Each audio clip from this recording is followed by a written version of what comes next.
جس حکم کو بیان کرتی ہیں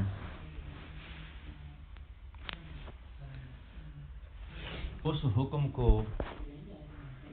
مؤدّا الامارات کہتے ہیں، اور امارات کا مؤدّا ہونا یہ صفت ہے اس حکم کی، ٹھیک ہے؟ یعنی حکم اور اس کی پھر صفت کیا ہے کہ یہ حکم امارات کا مؤدّا ہے۔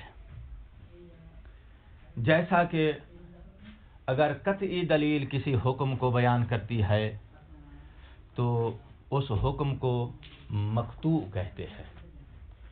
مقطوع ہونا حکم نہیں، حکم کی صفت ہے۔ اچھا، تو یہ جو مقطوع ہونا اس حکم کی صفت ہے، یہ صفت اس کے اندر کب پیدا ہوتی ہے؟ بعد قیام دلیل القطعی، ٹھیک ہے نا؟ کیونکہ دلیل قطعی کے بیان کرنے کی وجہ سے اس کے اوپر آپ نے مقطوع کا عنوان رکھا ہے، بولا ہے، ٹھیک ہے؟ تو مقطوع ہونا حکم نہیں، بلکہ وہ حکم جس کو قطعی دلیل نے بیان کیا ہے، مقطوع ہونا اس حکم کی صفت ہے، یا رحمک اللہ۔ اور یہ صفت جو ہے پیدا کیسے ہوئی ہے؟ اس قطعی دلیل کے قیام کی وجہ سے۔ بیان ہی اسی طرح آ جاؤ کس میں؟ امارات میں۔ امارات حکم کو بیان کرتی ہے، ٹھیک ہے؟ جب یہ بیان کریں گی تو وہ حکم جس کو امارت نے بیان کیا ہے، امارت کے قیام کی وجہ سے اس حکم کے اندر ایک صفت پیدا ہو جائے گی۔ اس صفت کا نام کیا ہے؟ کونہ مؤدّا للامارات۔ تو مؤدّا الامارات ہونا یہ اس حکم کی صفت ہے جس حکم کو امارات نے بیان کیا ہے، ٹھیک ہے جی؟ اب ہمارے پاس چیزیں ہو گئے ہیں دو، ایک ہے حکم، ایک ہے اس حکم کی صفت۔ حکم اس دلیل کا مدلول مطابقی ہے جس دلیل نے اس حکم کو بیان کیا ہے۔ توجہ ہے حسن رضا بھائی، دلیل اس حکم پر دلالت کرے گی تو یہ حکم سمجھ میں آئے گا نا۔ دلالت کرنے کا نام ہم نے بیان رکھا ہے۔ دلیل اس حکم کو بیان کر رہی ہے، کیا مطلب؟ یعنی اس حکم کے اوپر دلالت رکھتی ہے۔ بھائی دلیل کی زبان کا دوسرا نام دلالت ہے، دلیل لسان نہیں ہے تاکہ جو ہے وہ ہمارے طرح کی زبان رکھتی ہو۔ دلیل کی زبان کا نام ہے دلالت۔ دلیل کسی چیز کو بیان کرتی ہے، مطلب کیا ہوتا ہے کہ دلیل اس کے اوپر دلالت رکھتی ہے۔ توجہ ہے؟ اچھا، تو دلیل جس کے اوپر دلالت رکھتی ہے وہ کیا ہے؟ وہ حکم۔ تو حکم اس دلیل کا کیا کہلائے گا؟ مدلول المطابقی۔ قطعی دلیل کا مدلول مطابقی وہی حکم ہے جس کو وہ بیان کرتی ہے، اور قطع اس کی صفت ہو جائے گی اس کے بیان کی وجہ سے۔ ظنی دلیل کا مدلول مطابقی وہ حکم ہوگا جس کو یہ بیان کرے گی، اور مؤدّا الامارت ہونا اس حکم کی صفت ہو جائے گی اس ظنی دلیل کے بیان اور دلالت کی وجہ سے۔ ظنی دلیل مکلف کو اس حکم تک پہنچاتی ہے، پہنچانے کو کہتے ہیں ادا کرنا۔ مؤدّا جس تک پہنچایا گیا ہے مکلف کو، ٹھیک ہے نا؟ تو جس تک پہنچایا گیا ہے وہ ہے حکم۔ تو وہ حکم جو ہے اب اس دلیل کے پہنچانے کے بعد اس متصف ہو جائے گا کس صفت سے؟ مؤدّا للامارات کی صفت سے۔ یہ جو قط کی تو یعنی کہ جو صفت ہے حجت وہ حقیقی ہے، لیکن امارہ کی تو اعتباری ہے۔ امارات کی کون سی ہے؟ حجت جو ہے وہ صفت جو ابھی ہم حجیت میں نہیں جا رہے، ابھی ہم حجت میں نہیں جا رہے، حجت میں بعد میں جائیں گے۔ قط جس کو بیان کرے گا وہ کس چیز کو بیان کرے گا؟ حکم کو، ٹھیک ہو گئی بات؟ تو قط کے بیان کے بعد وہ حکم متصف ہو جائے گا کس سے؟ انہ مقطوع، ٹھیک ہے؟ اچھا، اب ظنی دلیل جس کو بیان کرے گی وہ حکم ہے، تو اس کے بیان کی وجہ سے وہ حکم متصف ہو جائے گا انہ مظنون۔ وہ انہ مظنون کا ہم نے نام کیا رکھا ہے؟ انہ مؤدّا للامارات، ٹھیک ہے؟